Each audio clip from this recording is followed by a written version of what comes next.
Wow, what an act to follow, both Tommy and yourself.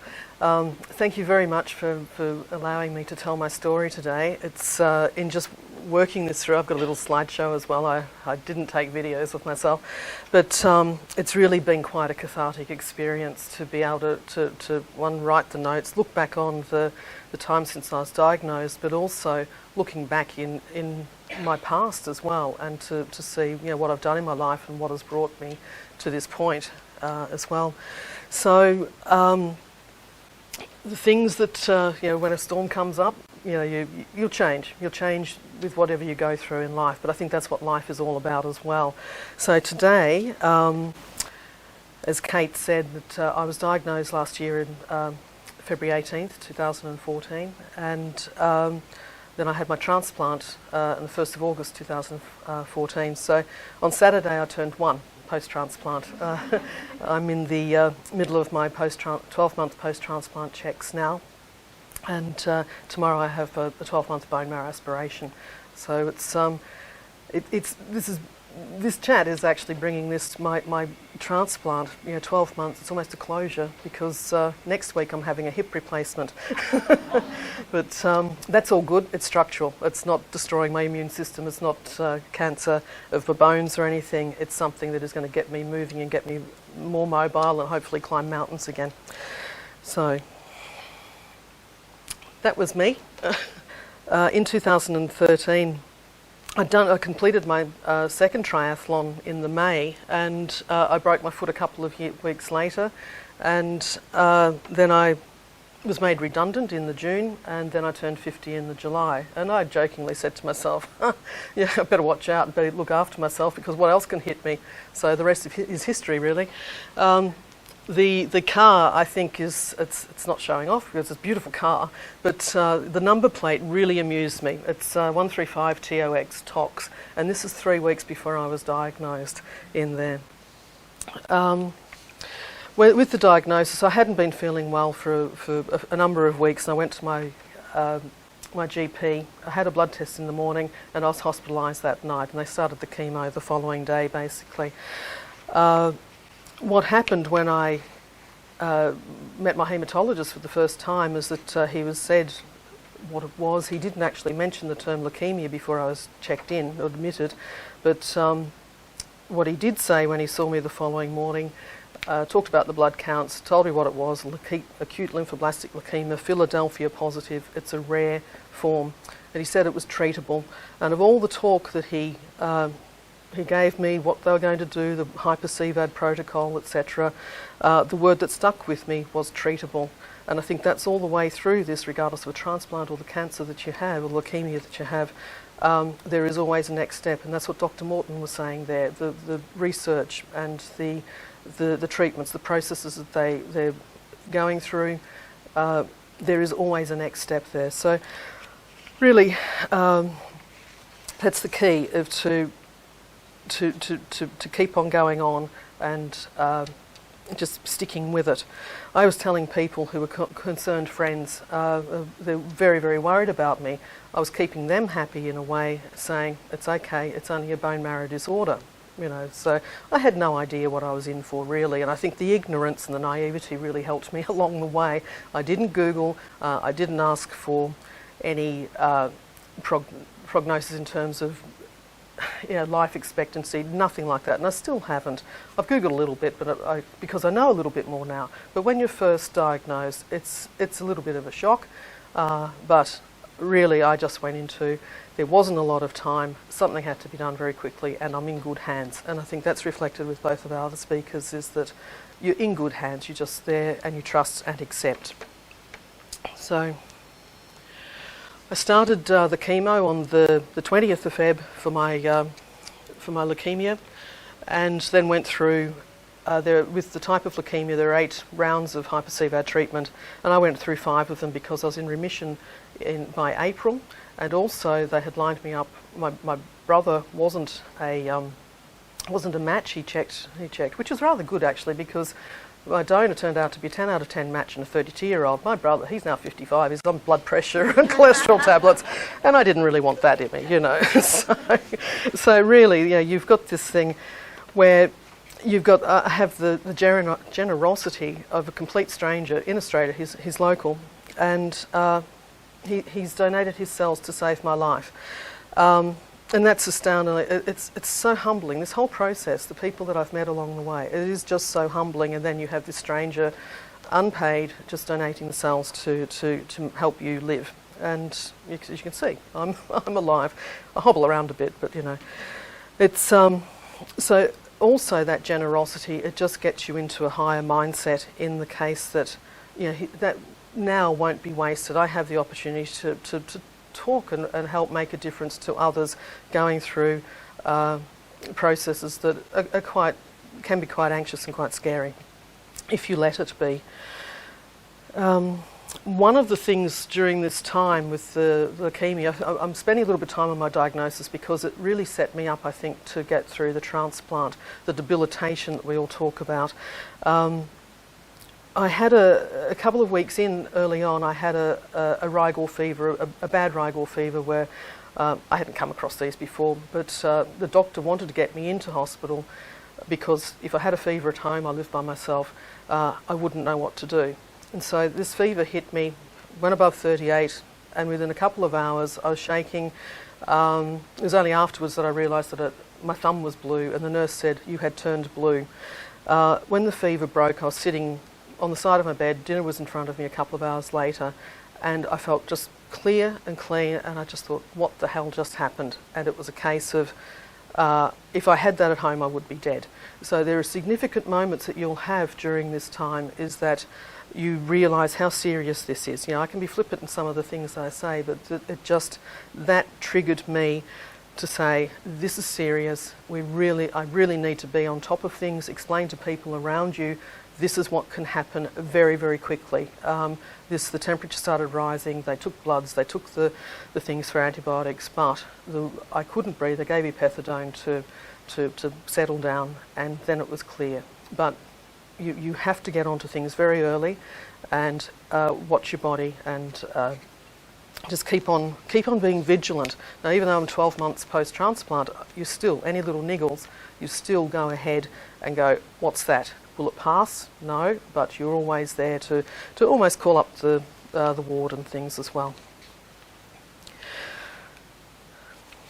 Okay, and then one of the things I wanted to say is that the period between the leukaemia chemo that I had and sourcing the donor and the transplant chemo and the transplant process, that was really probably the most anxious time that I had during all of this. I was coming from a private hospital, the Holy Spirit Northside, to go into public hospital at the RB at the Royal Brisbane, and the explanation that they give you prior to the transplant, it really is quite daunting, but they have to make sure that you're taking this seriously, because the GVAs gets you, any infections get you, it escalates very, very quickly, so you really do have to be right on to anything. So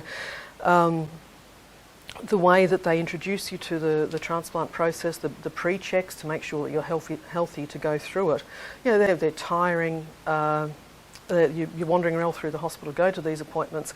However, it's making sure that you can get through this and you can do the best you can with it. Everybody is on your side. The caring and competency of the staff, the medical team, they're lifesavers. They're unsung heroes in all of this, and it really is a pleasure to be, in both the public and the private system. We have an incredible medical system in this country. But once the donor's found, there's no turning back. You accept it. You're getting your immune system replaced. You're getting your blood is going to be made by another person's cells, and it's a case of that. I have a 32-year-old helping me he's making my blood in me and keeping me protected from infections and things. So we just say thank you. And I think I haven't said thank you so often in my life now as I have in the whole 52 years that I've now been alive. So that's the BMT I had 1st of August last year. It's various sizes of faces. So the first, is it there? Doesn't matter. Sorry. Okay. That one. No hair whatsoever, anywhere. So I was hoping when I first went in for I had the flu mal procedure, so it was, I guess, transplant light, it might be. But I had 2 little strands of eyebrows, and I thought, oh, I wonder if they will last. And they didn't. No, nothing. Over here, these 2 things, I was discharged on day 18. The transplant was quite uneventful, really. The whole thing of the flu mal procedure, 11 a.m, with the cells put into you through the Hickman line, and they give you Phenergan to relax you and everything. I went to sleep. It was a real non-event, sorry to say, but that's the thing. It's the prep. You have started day -7 with chemo, and then you finally you're in as an inpatient, but it's quite uneventful. And it is very, very tiring. I think the melphalan, I had fludarabine for 4 days, melphalan, then a break, but then I was the TCZ trial that Dr. Morton was talking about. I participated in that. So we're trying to take bets, a few of the fellow patients, to see who got the placebo and who got the drug itself. But it was a little bit later that there's a book that I came across during last year called Making the Mind, You Are the Placebo, Making the Mind Matter. So in my mind, I had the drug. It didn't matter. So, I had it there. And I said that to Dr. Kennedy, and he just laughed at me. So, but it's important if there are drug trials or other trials to go on, do accept it, because these are groundbreaking things, and they can potentially help you, or they do help your recovery as well, and at least help your mindset as well. I was neutropenic for about 10 days. I didn't get the mouth ulcers. I didn't get mouth ulcers during the leukaemia treatment either, but you certainly have to keep up all your mouth washes and things. What ends up happening with the chemo is that all of your membranes just become swollen, so that's not just your mouth, that's right through your system, everywhere. Your digestive system, this is why they always look at things, if you have problems with throat or gut, you'll have an endoscopy, then a sigmoidoscopy. I had to have those. Unfortunately, I think they went down before they went up with the same camera, I hope. I hope not. But, they're looking for things where there's danger with graft versus host coming across. There's also things with, I am going to mention this because it is important, with gynecologically, we have to, with our 12-month, or with each of the tests we have post-transplant, females with ladies, so you do have to have a smear test every 3 months. So I had the funny story of the GP's clerk calling up during my transplant to say, oh, you're due your regular smear. And I went, I'm sorry, I'm having a bone marrow transplant. Anything to get out of a smear. But then it was a case of, I find out that I had to have it every 3 months. So it's not pleasant, and I can quite honestly say tomorrow I'm looking forward to my bone marrow aspiration more than I look forward to the smear. But seriously, on a serious note here, with the membranes being affected by the chemo and the drugs and certainly the GVH, certainly that area is very important. My things begin to deteriorate. Down there. Sorry, we've discussed this before, and I'm not saying what I was going to. But it is a case that the GP has now prescribed some estrogen cream, because all of the treatments you become infertile as well. So my ovaries, I had my last period in my first round of chemo with the leukaemia last year, and that's it, everything's shot. So being perimenopausal and then coming to postmenopausal through all these treatments as well, you do need to look after those aspects as well. I wonder if the guys have little prostate checks at all, but that's probably, I wish you did. That's when the graft versus host disease, this is it on my face. It started as little tiny bumps, and then acute. Yeah, it wasn't smooth though, like a baby's bump. But no hair, no lashes, nothing, no nasal hair. But this got so itchy. The doctors said, if you get the graft versus host on your skin, you'll know. And yeah, you know. So they gave me steroid cream, a steroid mouthwash because some of it was in my mouth as well, and an antihistamine just to allay the itching as well. And then, of all things, I've included this one because that was 2 weeks later. So things change so quickly. You can even see, these are real, and with the eyebrows. But the other thing here, this is mainly why I wanted this one, is that your hair comes back really, really quickly with the cyclosporin, and you notice the little glow of hair there, a little halo of facial hair. So at this stage now, my facial hair and leg hair was growing faster than my head hair as well. So it was a little bit disconcerting, but it's just, you just see how these quick and fast growing cells just return so quickly. But all through here, the debilitation it's incredible. I can't explain, well, the only way I can explain it is that if you can imagine your worst hangover, your worst jet lag, your worst flu, and just combine them and you've got it for months, so it's there. You really can't do a thing. I didn't suffer much from nausea, but food-wise, I clearly I ate well, and I still am, but I wanted good foods. I wanted eggs and mushrooms, and I just wanted to have good breakfasts, and you want to have things that heal you as well. And I think this is key because your body has been completely obliterated with this lethal dose of chemo. It's rebuilding, and they talk about nutrition, and you'll get a nutritionist and a dietitian in there, and they'll be saying you have to keep up over 1,500 calories a day. I think I'm still doing it. I don't really need it, but anyway. But it's really important to have food, but also to just eat what you can. You don't have to, having a bag of spinach and being on a diet. No, your body is completely out of its operating envelope, and you need to just get in those calories and get in things. Get in nutrients while you can. And remember that your digestive system is still recovering as well. So by taking supplements, by taking a whole lot of things, not only may they not be absorbed, but you're also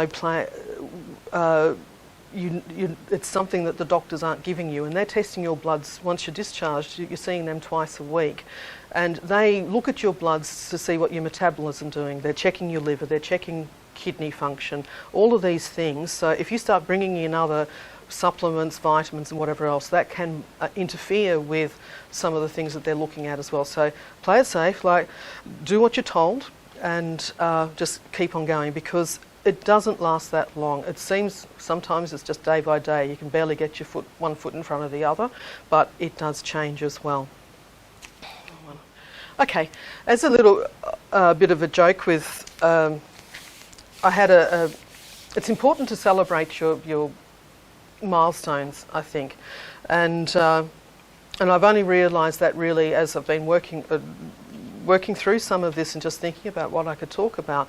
But on the day 100, I had a morning tea, organised an afternoon tea for some fellow patients that have gone through, and their carers and friends as well. So it is a milestone, and I think it's very important to celebrate your milestones. So there's a little bit of a game. I found these little human body things in Kmart, and we had a game of how many treatments have you had? What have you what's happened to you in the last 12 months or so. There are people that we each have different experiences, and whoever got the most won. But at the same time, while you're going through that, you're going, oh yeah, I've done this or that, and that's the important thing for me to get through some of this was I was looking at the trends of the changes in my body of what would go on, and if something repeated, what did I do last time, or why did that come? So you can avoid things as well.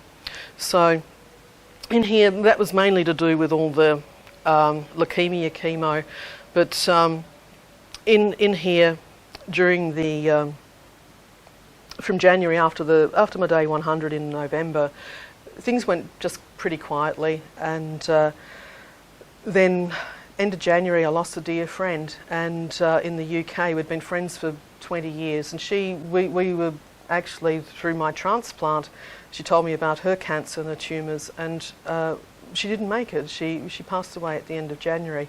And with the grief and the sadness, I got a respiratory infection.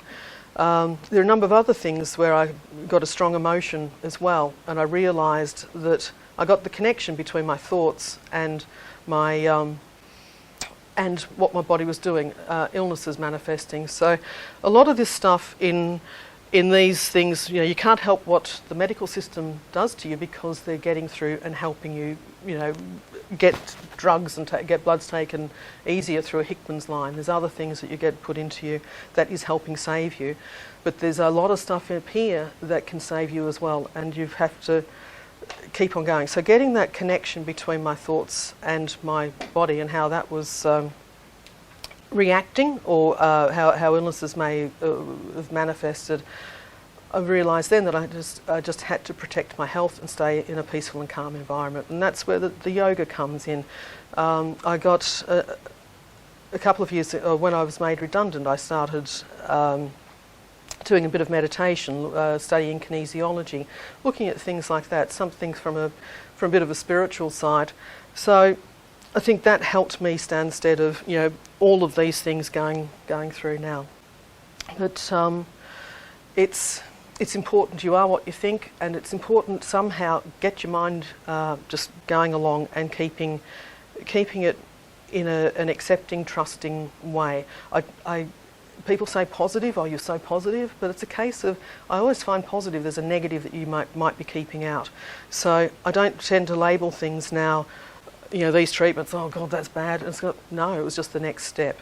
So keeping that in mind is, I think, is really helpful to getting through some things and not just sort of getting quite low or wallowing or worrying or anything like that.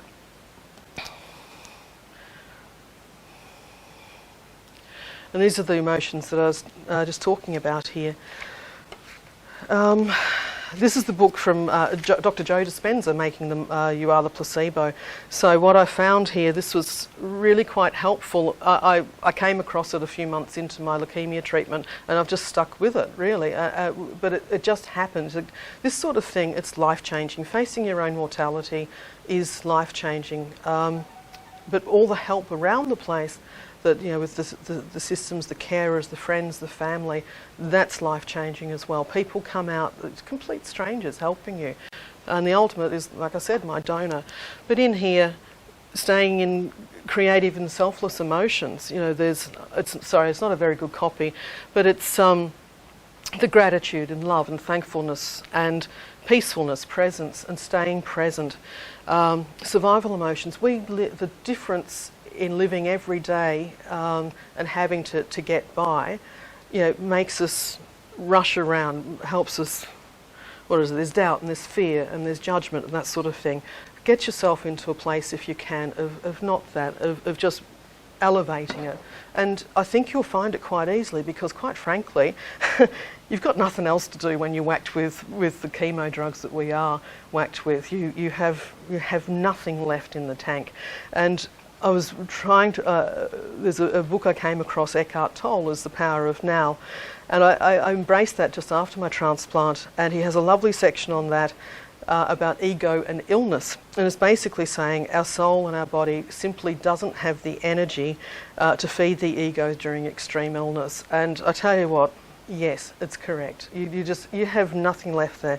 But in short, I could tell that I was getting better, because when I started becoming interested in things at home and voicing my opinion, much to the disappointment of my carer, it was a case of I knew I was just getting better. I had more energy. But then you realise you don't want to waste your little energy on crap. Basically, you look after yourself. You look after the drugs. You look after the people who love you. And so it's talking about people who love me. My mother is here today as well, and there are people who just stay by you. They're rocks there, and they're always there. Whether they don't have to talk to you every day, you don't have to see them every day, but you know that people are there. Some of the things to get me through, humour is I started Transplant the musical in the Ward 5C. It was Sorry, it just amuses me. It's on day 9, the nurses were doing a handover. They do a handover outside your room, and one of the nurses said it's day 9 and she's fine. And of course, I just went into Madonna, and I will be for the end of time, like a virgin, neutropenic for the very last time. Like a virgin with the new cells overtaking mine. And, it's time warp, let's do the blood bank again. So, there's things like that. Spice Girls, if you want to be my Barbie, you better stand in line. Because when my hair does return, it's going to be really fine. But the ultimate was frozen. It was... one of the gracious things we have to do is take a butt swab every week to check for VRE and that sort of thing. So and I had a butt split in with the leukemia things, chemo. But of course the nurses would need to see everything. So I just, to the tune of, do you want to build a snowman from Frozen? I'd just say, do you want to see my butt split? So, and that led into lots of other things as well. But most bodily functions, mishaps and procedures, once you understand them, you can see the humour in things, but just get rid of the fear, and you'll be able to laugh at some things or find something. And it's tragic what we can laugh at too. The poos, wheeze and farts, it's incredible what you can talk about that. I call it chemosphincter when you can't quite hold anything in. All of your muscles are affected. So and that leads me on. I was going to talk about driving.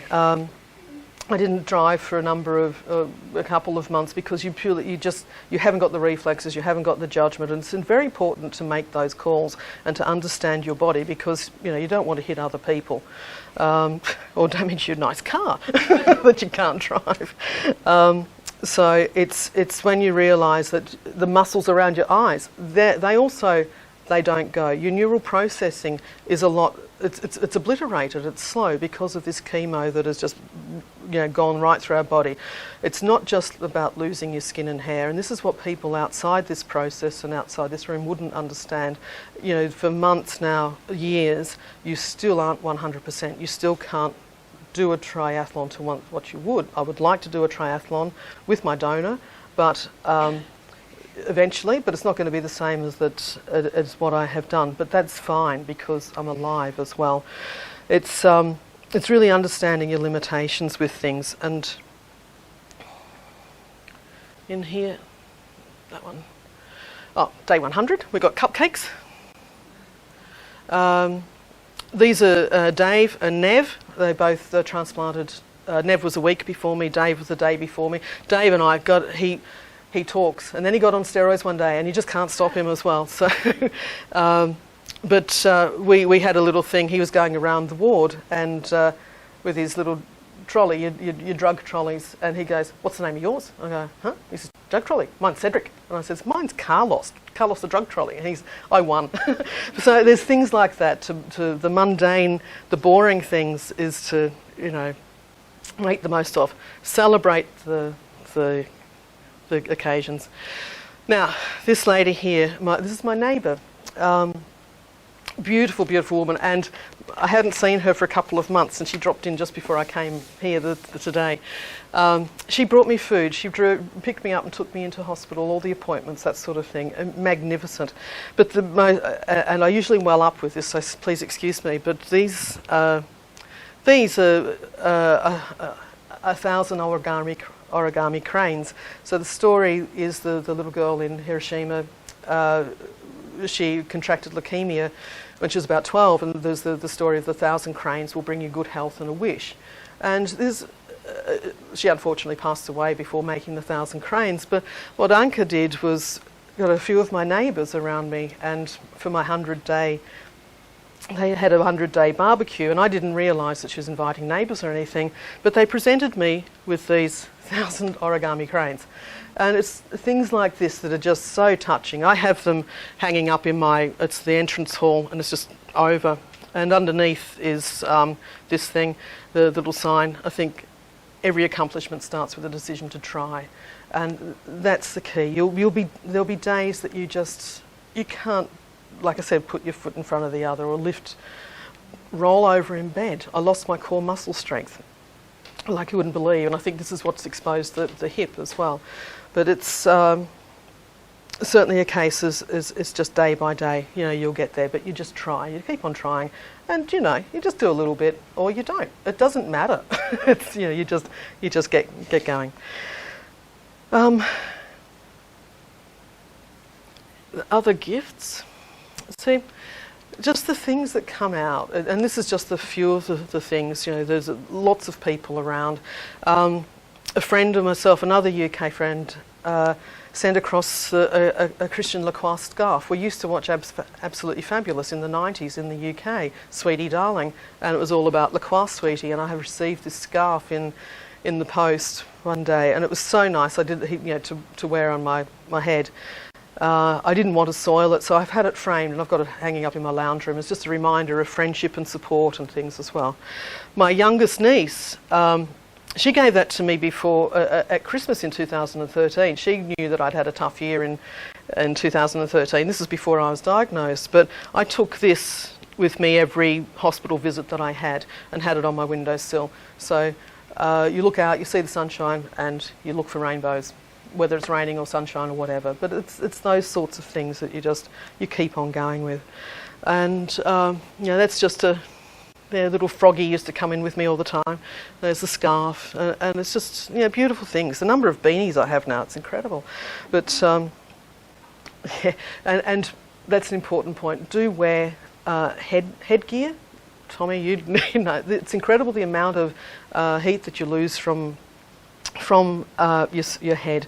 But the best part about, I think, having any hair, one apart from the savings that you know have in hair products and styling, it's having a shower with that warm water going over your scalp. It's just incredible. So you bald boys, you've been hiding a lot these years, haven't you?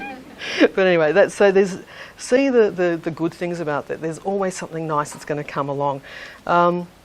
Other people, when you're going through to the twice weekly appointments at the Royal, you'll do a lot of waiting. There are a lot of people there, but with some of the fellow patients that you'd see with Dave and Nev, the other recipients, get to know other people if you want. You know, sometimes you just won't want to talk to people, but there's a nice little support group there that it's not about comparing anything, but it's just they understand what you're going through. So not many people do with that.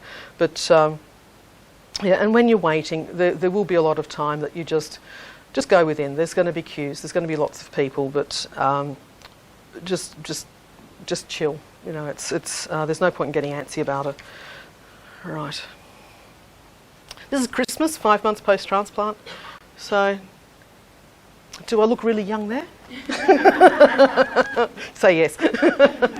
But I think in some of the cases you can see how the hair just returns. I'd had my first haircut by then as well, and if I don't have a haircut, it just comes out like a toilet brush as well. But this is all made by me at the moment, and it's no colouring, anything. And the Leukaemia Foundation, yeah, as we all know, they put on some incredible things.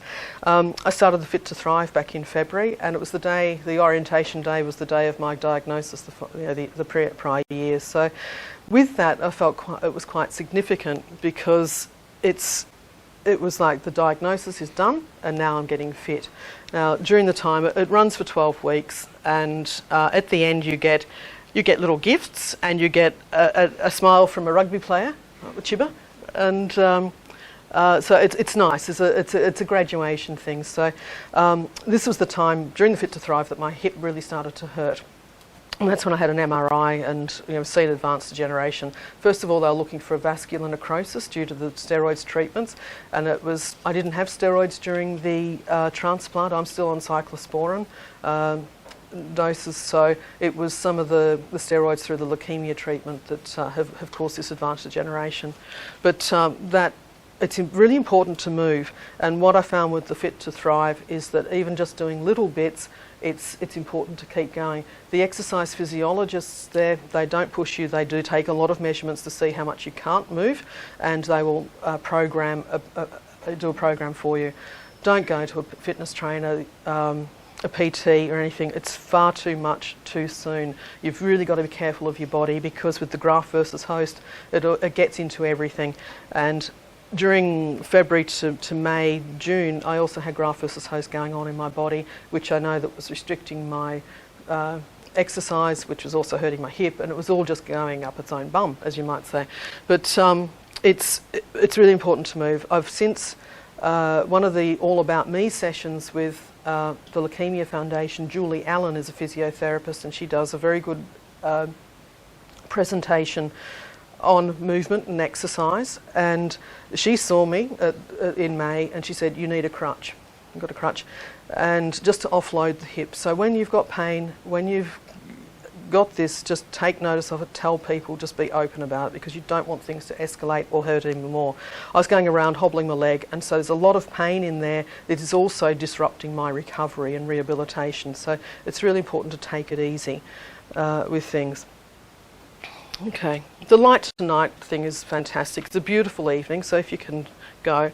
I'm hoping that I can walk at this time. I just showed up there and held a white lantern. This is my birthday, my original birthday, 3rd of July, just recently, and then this is Saturday. So there's Nev and another patient. He was infused the day before me, Damien, as well. So, you know, again, we're one. So it's really nice. And quickly, I think I have to begin. I'm probably repeating pretty much what's already been said, but yeah, don't Google. Trust that you're in the right hands, or that you're in good hands. Trust your body, listen to it. This is the thing of not labelling the things as good or bad, but going into the next step. And get through it. You'll get through it with grace and ease, and just calm down. There's no point in worrying or resisting. It makes things harder, and you haven't got the energy for it, really. Good proteins, good fats, wherever you can stomach.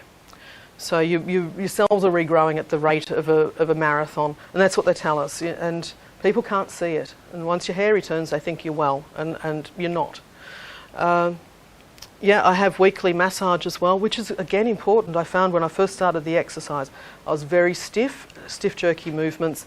All of the physio and the massage has actually helped alleviate some of that as well. But get your doctor's consent, not too soon, because you'll just hurt as well. But there's, you know, the gentle stuff going on. You'll be looked after in all ways. I think that's the thing. It's just not asking a medical team to fix me. It's you have to engage in your own healing as well, and that's really important. You do it with your mind, you do it with your body, and you just, you know, you get going, and look, and you celebrate your milestones. And the last one, in reflecting on all of this over the last, since I was made redundant, really doing the triathlons, pulling my health together, I know that everything I've done in life has led me to having leukemia and a transplant, and everything I've done in life, the experiences, the people I've met, etc., it's getting me through it. And that's the same with you guys. Dig deep on your experience. You can get through all of it, and get through it with laughter and joy and enthusiasm, because they're spending a lot of money on you, really, but beside all of that, they're saving your life as well. And the other thing is, yeah, believe in yourself. Everything's temporary, it all passes. And then you'll be known as a chimera. So you'll have donor cells in you making your blood and your marrow, and you'll have your cells making your skin and your hair. And next week I'll have a titanium hip. So I'm not quite the $6 million woman, but I reckon about $2 million at the moment. But no, good luck everybody, and thank you.